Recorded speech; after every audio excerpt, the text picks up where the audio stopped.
Okay, so let's just address the elephant in the room. I am nervous. I'm like the newest of the CAA babies. I just got signed in March, so I did not write anything down.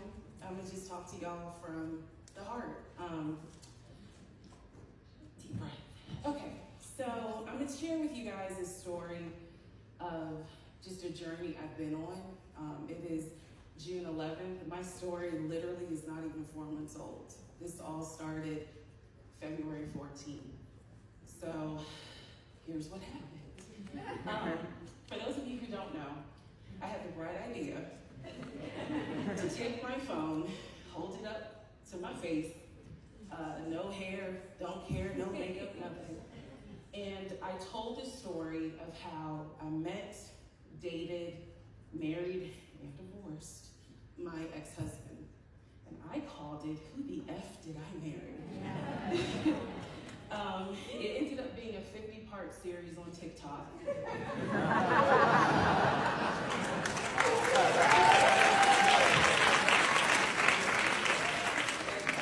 was 10 minutes each, 500 minutes, 8 hours. So yes, you could watch the entire series at work. And it all started from a sense of I went through something traumatic and I have got to get it out. Like it was eating at me. So I told the story, uploaded the first part February 14th.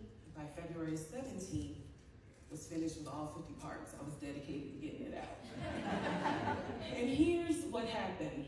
If you had asked me on February 13th, Risa, what does your community look like? I would have said my community is my family, it's my friends, it's my crazy coworkers that I work with every day. It's people who look like me.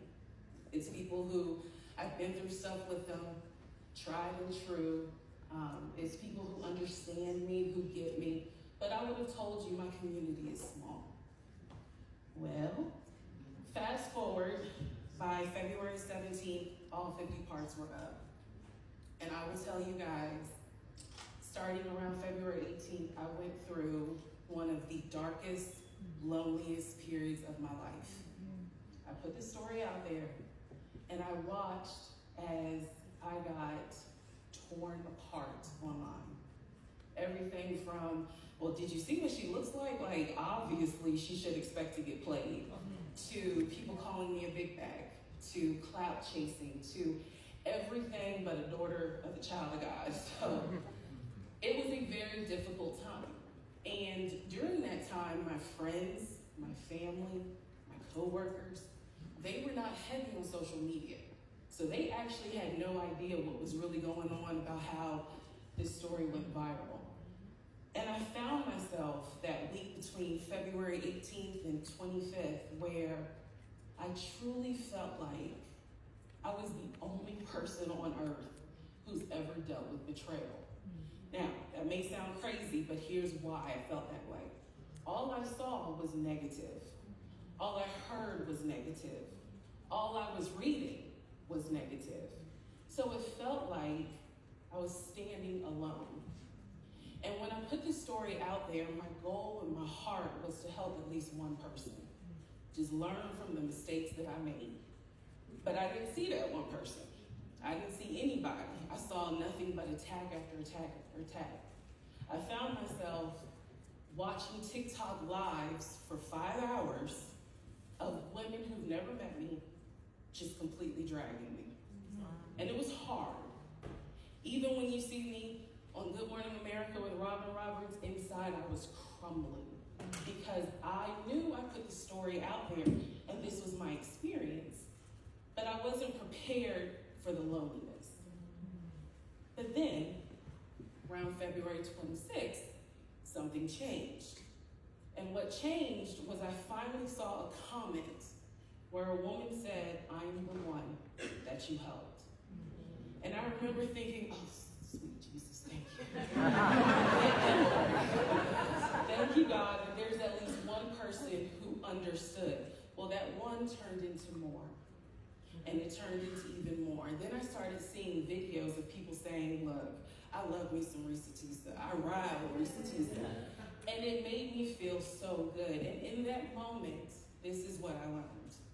My community is not the people who I see every single day.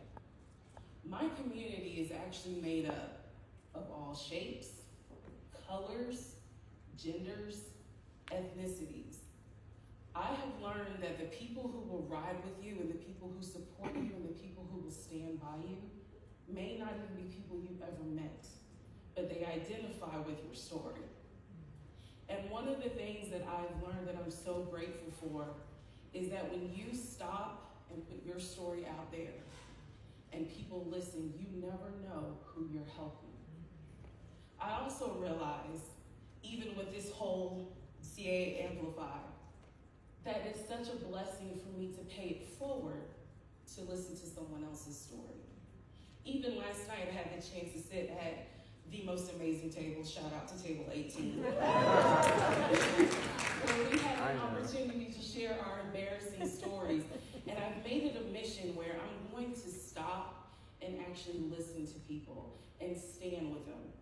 Because one of the things that I realize is you never know whose life you may be changing and whose life you may be saving by giving your time and your energy to listen to their story, to their experience. Not every story is going to be put on TikTok, 50 parts. That's okay. But everyone has a story. Everyone has an experience. And so I'm grateful for the fact that even though I am a newbie, I'm so honestly humbled by the fact that I can stand here and tell you that I've had the opportunity to find out I have a community in Asia, I have a community in Africa, I have a community in Australia. I may not get a chance to meet those people, but I know they stand with me. I know that they identify with what I went through because they may have gone through it, or they know someone else who went through it. And I just encourage all of you, take a moment while you're here and listen to the stories of the person next to you, the person behind you, whoever. Because you never know what an impact you will make by just giving them your time.